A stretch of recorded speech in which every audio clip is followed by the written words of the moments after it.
The massive alien council chamber stretched as far as the eye could see, its crystal walls pulsing with soft blue light. Representatives from hundreds of different worlds sat in floating pods, their various forms creating a bizarre collection of shapes and colors. Some looked like giant insects, others resembled walking trees, and a few appeared to be made entirely of shifting liquid metal. But today, every single one of them shared the same expression of pure terror. Ambassador Vectar's 6 arms trembled as he activated the holographic projector in the center of the chamber.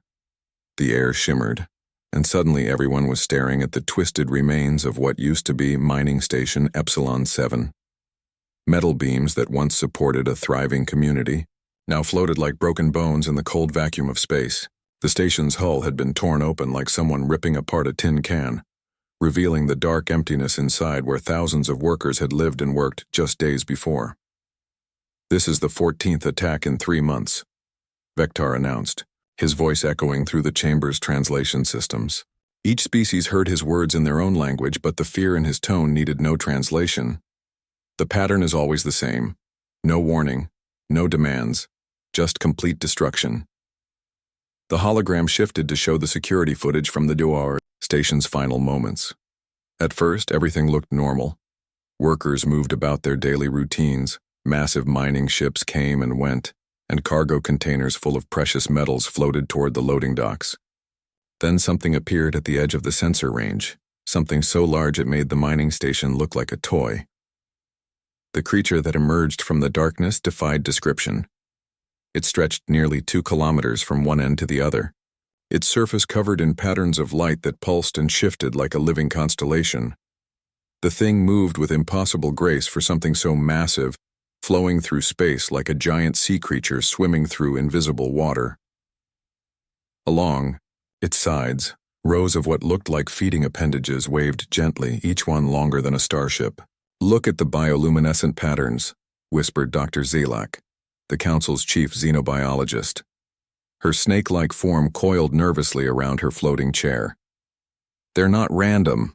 There's definitely intelligence behind this creature, but what kind of mind could create such destruction?"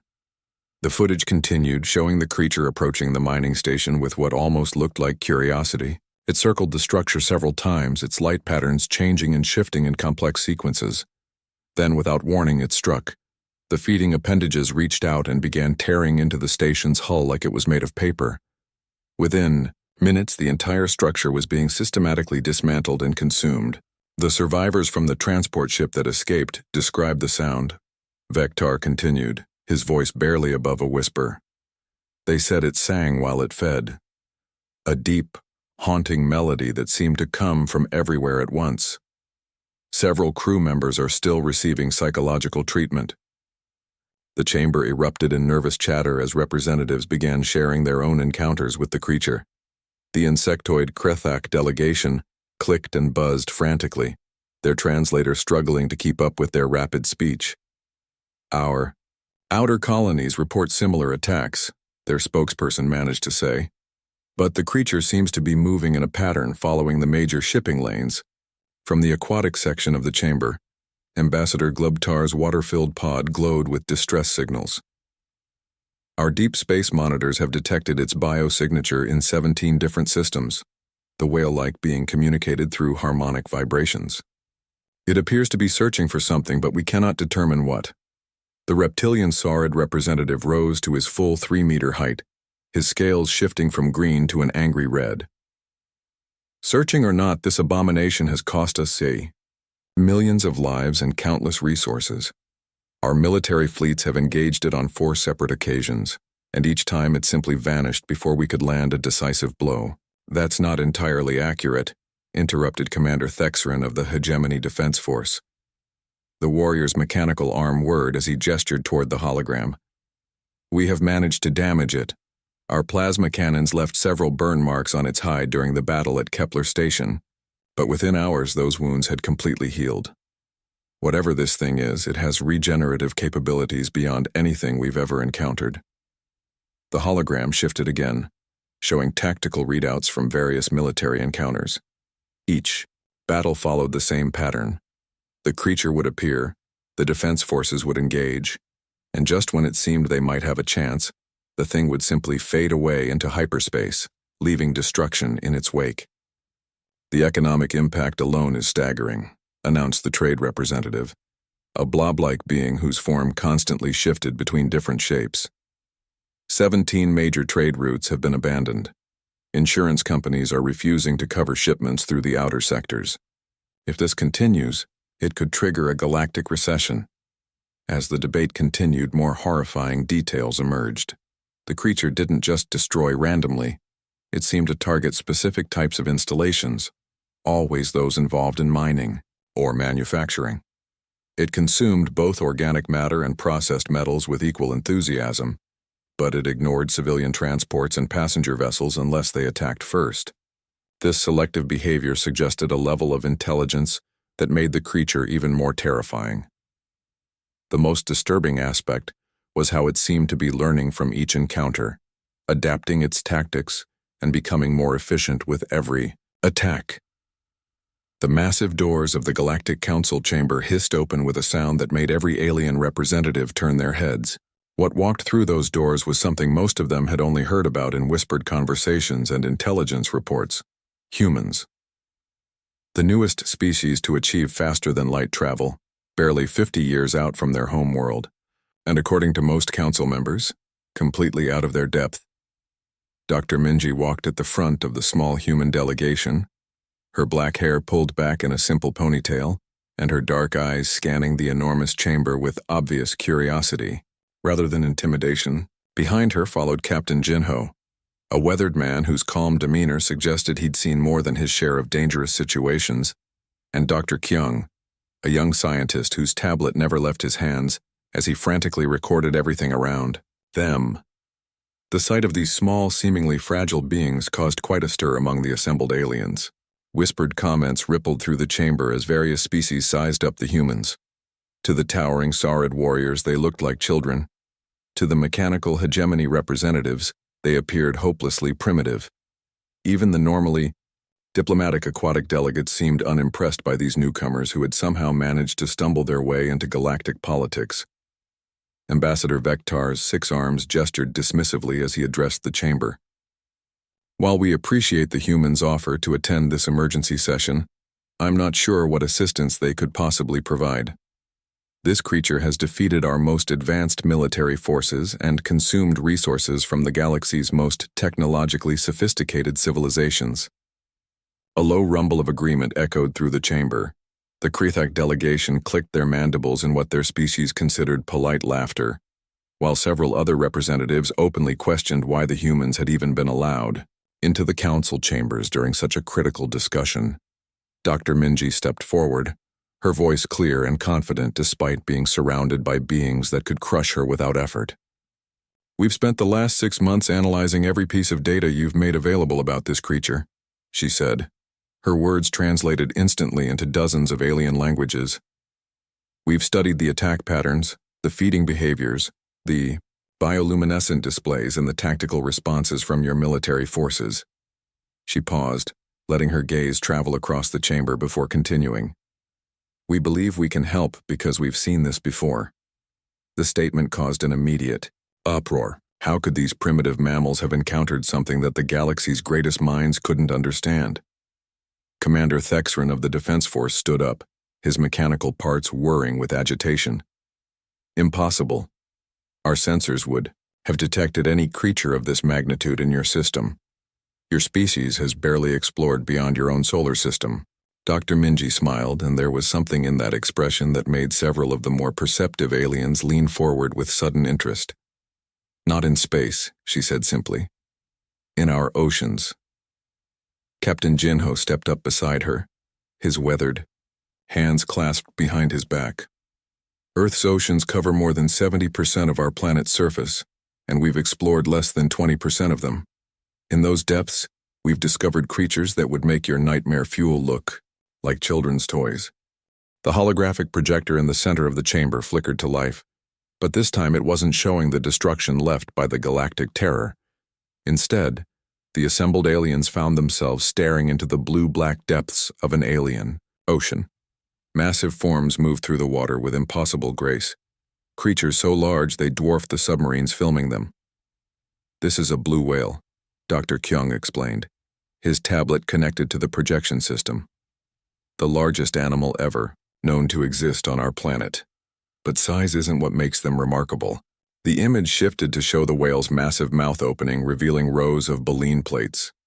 They feed on some of the smallest creatures in the ocean, krill, tiny shrimp-like animals that exist in massive swarms.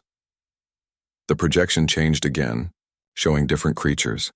Giant squids with tentacles longer than most starships, jellyfish the size of small buildings, and strange deep-sea fish that created their own light in the eternal darkness of the ocean depths. "The point is," Dr. Minji continued, "we've learned that size doesn't always indicate intent. Some of our largest creatures are also our most gentle. They've been misunderstood for centuries because fear made us see monsters where there were simply animals trying to survive." The Saurid representative's scales shifted to a deeper red, indicating increased agitation. "Are you suggesting that this destroyer of worlds is simply misunderstood? It has killed millions of our people and consumed resources worth more than your entire planet's economy." "I'm suggesting," Dr. Minji replied calmly, "that maybe it's trying to tell you something, and no one's been listening." She gestured to her tablet, and new data filled the holographic display. "Every attack has been preceded by the same bioluminescent pattern sequence. Every single one. Your military reports describe it as aggressive posturing or threat displays. But what if it's not?" The chamber fell silent as the implications began to sink in. Dr. Kyung pulled up more data, showing the mathematical relationships hidden within the creature's light patterns. "These sequences follow prime number progressions," he explained. "They're too complex to be random, too consistent to be emotional responses. They look like communication attempts." Captain Jinho's voice cut through the growing murmur of conversation. "There's something else. In every military engagement, the creature has had multiple opportunities to completely destroy your fleets. But it hasn't. It disables ships, drives them away, then continues with whatever it was doing before. That's not the behavior of a mindless predator." The human delegation stood quietly as the alien representatives began talking among themselves, their various languages creating a cacophony of sound that the translation system struggled to process. Some seemed intrigued by the human perspective, while others appeared insulted that these newcomers would dare question their understanding of the situation. Ambassador Vektar finally called for order, his 6 arms waving to quiet the chamber. "Even if your theories have merit," he said, addressing the humans directly, "what exactly are you proposing? That we attempt to communicate with a creature that has shown nothing but hostility toward our presence?"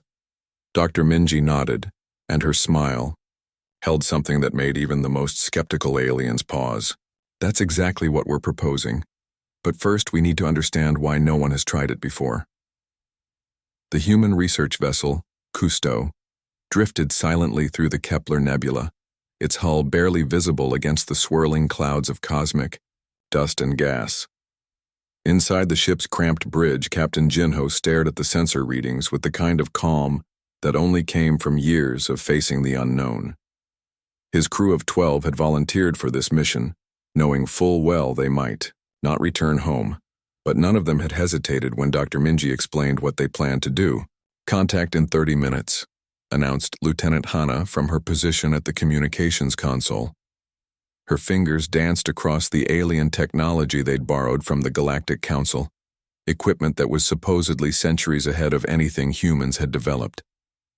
Yet here they were, about to attempt something that the galaxy's most advanced civilizations had never even considered.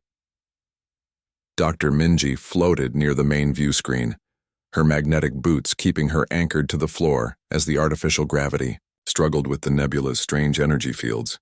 She'd been studying the creature's movement patterns for hours, watching as it glided through the gas clouds like some impossibly large whale swimming through an ocean of stars. Every few minutes, patterns of light would ripple across its massive form, and each time she saw them, she became more convinced that her theory was correct.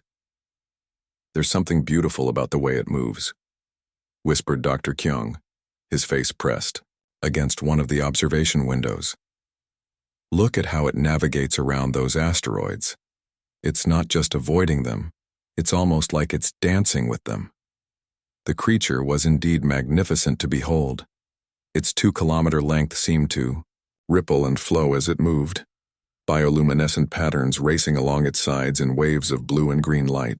What the military reports had described as aggressive appendages looked more like sensory organs, reaching out to gently touch asteroids and debris as the creature passed by.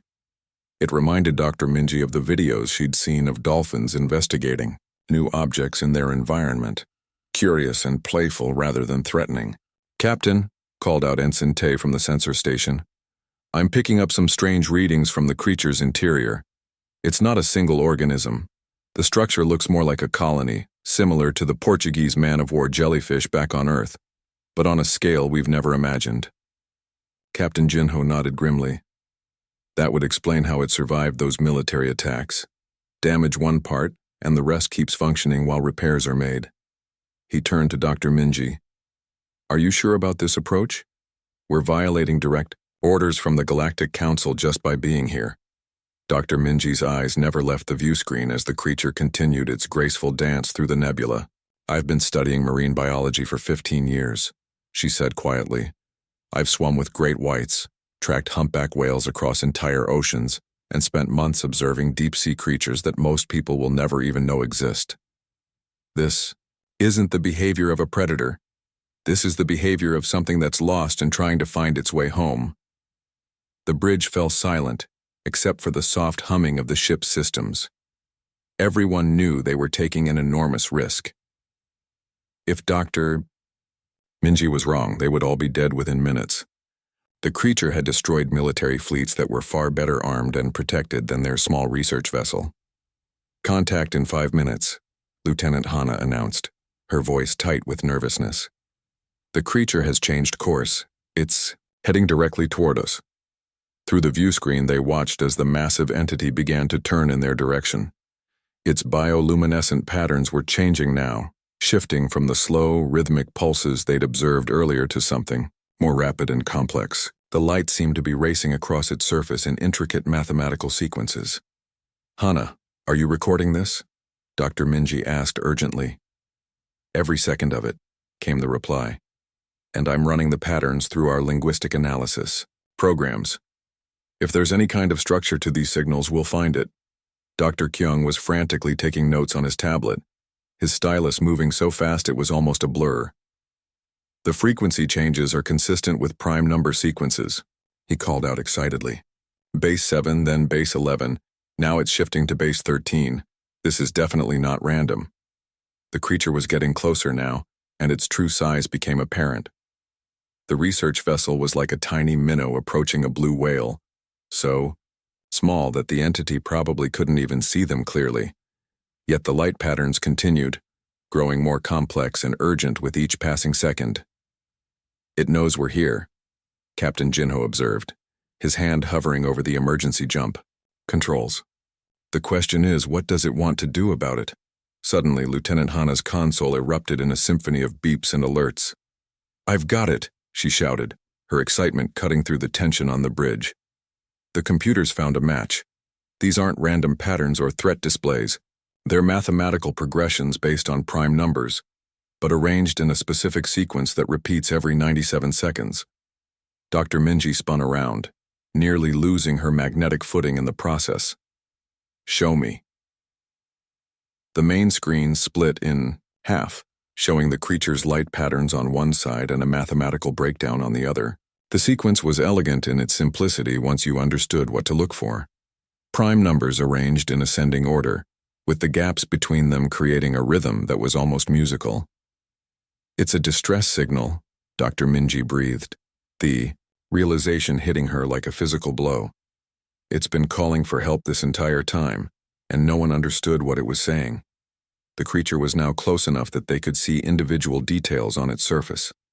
What had looked like armor plating from a distance revealed itself to be complex organic structures, possibly sensory organs or communication devices. The bioluminescent patterns were so intricate and beautiful that several crew members found themselves staring in open wonder. "Captain," Dr. Minji said, her voice steady despite the magnitude of what she was about to propose, I want to try something. Configure our external lights to respond to its signal pattern. Mirror the sequence exactly, but add our own mathematical progression at the end. Captain Jinho stared at her as if she'd suggested they arm themselves with water balloons. You want to talk to it? I want to let it know that someone finally heard its cry for help.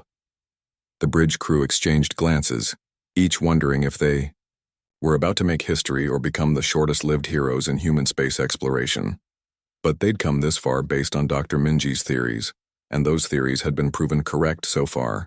Do it, Captain Jinho ordered. The ship's external lights began to pulse in carefully timed sequences, matching the creature's prime number progression and then adding their own mathematical response. For a moment, nothing happened. Then, slowly, the massive entity began to change course again, moving toward them with what could only be described as hopeful curiosity. It's working, whispered Lieutenant Hana. The creature's light patterns are changing. It's responding to our signal. For the first time in 3 years, the terror of the galaxy had found someone who was willing to listen. The massive creature approached the tiny human vessel with movements so gentle, they seemed impossible for something that had terrorized the galaxy for 3 years. Captain Jinho watched through the main view screen as patterns of soft blue and green light rippled across the entity's surface.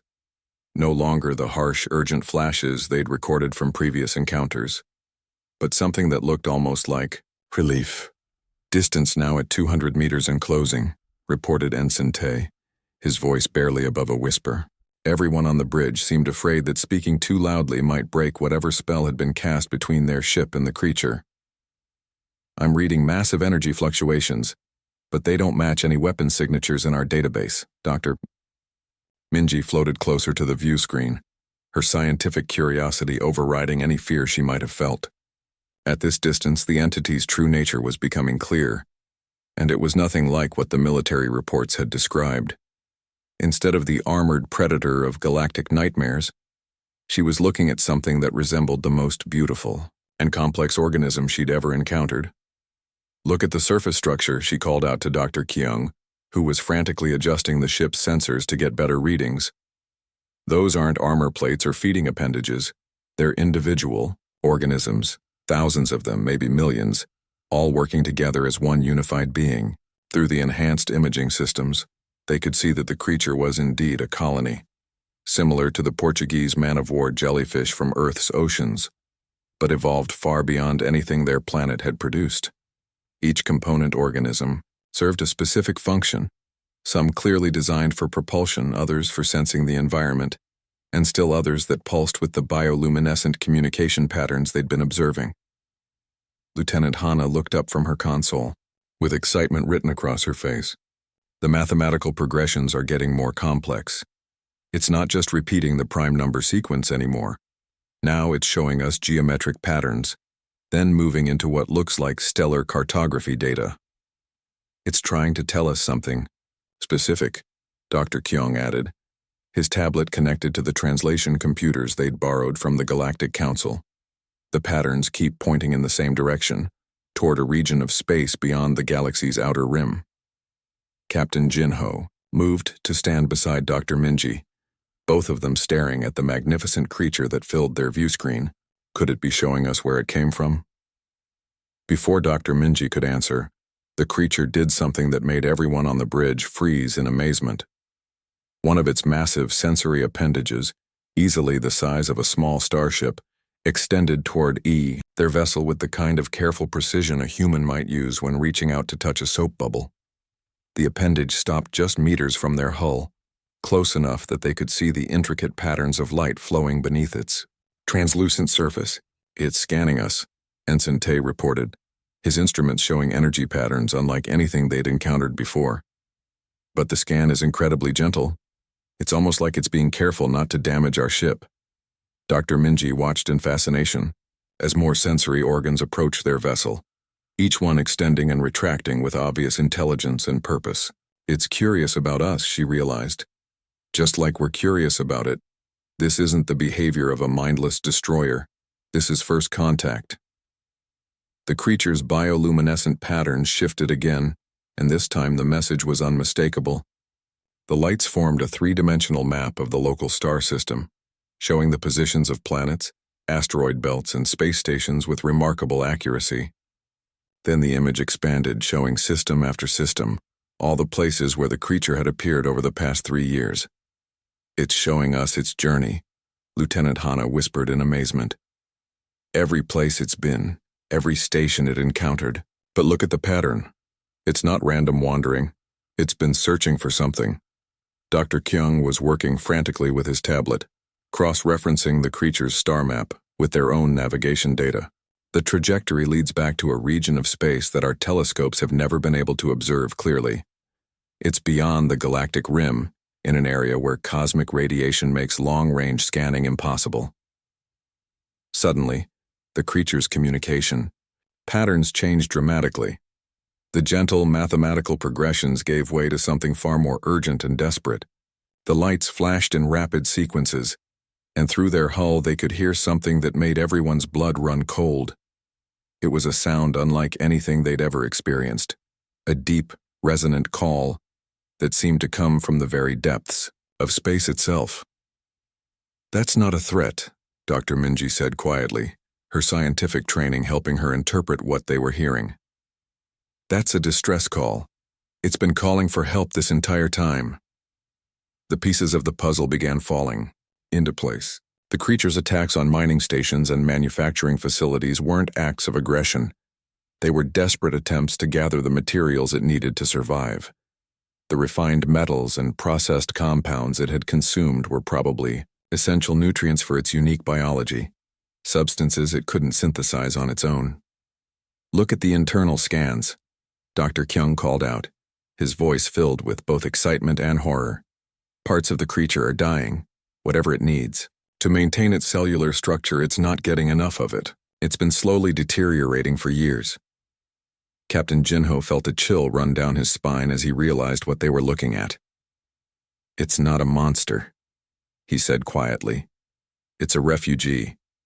Something drove it from its home, and it's been trying to find others of its kind while slowly starving to death." The creature seemed to sense their understanding, because its bioluminescent patterns shifted once again. This time, the display showed not star maps or mathematical sequences, but something far more personal. Images of other creatures similar in structure but clearly different individuals, moving through the void between galaxies in what could only be described as a migration pattern. "It's showing us its family," Dr. Minji realized, her voice thick with emotion. "It got separated from them somehow, and it's been trying to find its way back ever since." Lieutenant Hana wiped tears from her eyes as she worked at her console. "The communication array is picking up something else. Long-range transmissions, very faint, coming from the direction the creature keeps pointing toward. The signal pattern matches what we've been seeing from our visitor." Everyone on the bridge held their breath as the implications sank in. The creature's family, its species, was still out there somewhere in the vast emptiness between galaxies. They had been calling to it just as it had been calling to them, but the distance was too great and the creature too weak to make the journey alone. "We have to help it," Dr. Minji said, her voice filled with determination. "We're the first beings it's encountered who bothered to listen instead of shooting. We might be its only chance to get home." The creature seemed to understand what she was saying, because its entire form began to pulse with a soft, steady light that looked remarkably like gratitude. For the first time in 3 years, the terror of the galaxy was no longer alone. But even as hope filled the bridge of the small human vessel, they all knew that the real challenge was just beginning. They had to convince a galaxy full of terrified civilizations that their greatest nightmare was actually a lost soul just trying to find its way home. The emergency session of the Galactic Council was unlike anything in the organization's 1,000-year history. The massive chamber buzzed with angry voices from dozens of species, their translation systems working overtime to process the chaos of accusations, denials, and demands for immediate military action. At the center of it all stood Dr. Minji, looking impossibly small and fragile as she faced down representatives who could have crushed her without a second thought. "You expect us to believe," roared Commander Thexrin, his mechanical arm whirring with agitation, that this destroyer of worlds is nothing more than a lost pet looking for its family. Millions of our people are dead because of that creature. The Saurid delegation hissed their agreement, their scales shifting to the deep red that indicated battle readiness. Several other species were making similar threatening gestures, and Captain Jinho quietly moved his hand closer to the emergency beacon that would signal their ship to begin evacuation procedures. The humans had known this wouldn't be easy, but the level of hostility in the chamber was beyond what they'd expected. Dr. Minji remained calm, her dark eyes scanning the assembled aliens with the same careful attention she'd once used to study dangerous predators in Earth's oceans. "I don't expect you to believe anything," she said, her voice carrying clearly through the chamber's acoustics. "I expect you to look at the evidence." The holographic projector in the center of the chamber flickered to life, showing the footage they'd recorded during their encounter with the creature. But this wasn't the grainy, distant imagery from military surveillance systems. This was clear, detailed video that showed every aspect of the entity's behavior as it approached their tiny research vessel. The assembled representatives fell silent as they watched the creature's gentle movements, the careful way it extended its sensory organs toward the human ship, and most importantly, the complex mathematical communications that had passed between them. When the footage showed the creature's bioluminescent display of its journey across the galaxy, several delegates leaned forward with obvious interest. Every attack preceded by identical communication attempts, Dr. Kyung explained, his tablet connected to the projection system. Prime number sequences, geometric progressions, and stellar cartography data. The creature was trying to tell you where it came from and what it needed. Ambassador Vectar's 6 arms gestured dismissively. Even if these patterns represent some form of primitive communication, that doesn't excuse the destruction it has caused. Our people have the right to defend themselves against any threat. But did you ever actually give it a chance to communicate? Dr. Minji asked quietly. According to your own military reports, weapons fire began within minutes of each encounter. The creature was never given an opportunity to explain its presence or its needs. The chamber erupted in angry protests, but Dr. Minji continued speaking, her voice growing stronger as she presented their findings. We've analyzed the feeding patterns from every attack. The creature didn't consume random materials. It specifically targeted refined metals and processed compounds that match the nutritional requirements of its cellular structure. It was trying to stay alive. The hologram shifted to show the internal scans they'd taken of the creature, revealing the slow breakdown of its biological systems. The evidence was undeniable. Large sections of the entity were dying, maintained only by the emergency repairs it could make using materials gathered from the stations it had been forced to consume. It's a refugee, Captain Jinho added, his weathered face serious as he addressed the council. Something drove it from its home between the galaxies, and it's been searching for others of its kind while slowly starving to death. The attacks on your stations weren't acts of aggression. They were acts of desperation. Lieutenant Hana stepped forward, her communication equipment in hand. We've established a direct link with the creature. It's agreed to demonstrate its true nature. She activated the device, and suddenly the chamber was filled with the deep, resonant calls they'd heard during their encounter. The sound was unlike anything the assembled aliens had ever experienced. It wasn't the roar of a predator or the screech of a monster. It was music. Beautiful and haunting, the kind of song that could only come from a creature with a deep appreciation for harmony and peace. Several of the more sensitive species visibly relaxed as the melody washed over them. That's not the sound of a destroyer, whispered Dr. Zalak, the council's xenobiologist. That's the sound of something calling for its family. The demonstration continued as the creature's bioluminescent patterns appeared in the hologram, showing not just star maps and mathematical sequences, but something far more personal. Images of other entities like itself, moving through the cosmic void in graceful formations that could only be described as dance-like. The creature was sharing memories of its people, its culture, its home. But the real breakthrough came when Lieutenant Hana's equipment picked up something else. Faint signals from beyond the galaxy's edge, transmissions that matched the creature's communication patterns perfectly. They're still calling to it, she announced, her voice filled with excitement. Its people have been searching for it just as it's been searching for them. The chamber fell into stunned silence as the implications became clear. The galaxy's greatest nightmare wasn't a monster at all. It was a lost child trying to find its way home, and its family had been looking for it all along. We've already begun synthesizing the compounds it needs, Dr. Minji continued, her scientific training helping her stay focused despite the magnitude of the moment. Our chemists have identified alternatives that can support its biology without requiring it to consume our infrastructure. More importantly, we've helped repair its long-range communication array. As if summoned by her words, new contacts began appearing on the chamber's long-range sensors. Massive biosignatures, dozens of them, approaching from the void between galaxies. But these weren't coming as conquerors or invaders. They were moving in the careful, coordinated patterns of a rescue mission. The creature's family has finally heard its distress calls, Captain Jinho explained as the council watched the approaching entities with a mixture of fear and wonder. They've come to take it home. Through the chamber's massive viewing ports, they could see the creature they had feared for so long moving toward the edge of the galaxy. Its bioluminescent patterns were different now. No longer the desperate distress signals they'd grown accustomed to, but something that looked remarkably like joy. Other entities emerged from the cosmic darkness, creatures of impossible beauty and grace that made even the most jaded representatives gasp in amazement. The reunion was gentle and loving, as the lost entity was welcomed back into the fold of its people. For several minutes, the entire galaxy watched as beings of pure wonder danced together in the void, their combined light creating patterns of such beauty that several species would later incorporate them into their most sacred art. As the entities prepared to depart for their home between the galaxies, the creature they had known as the Devourer turned back toward the galaxy one final time.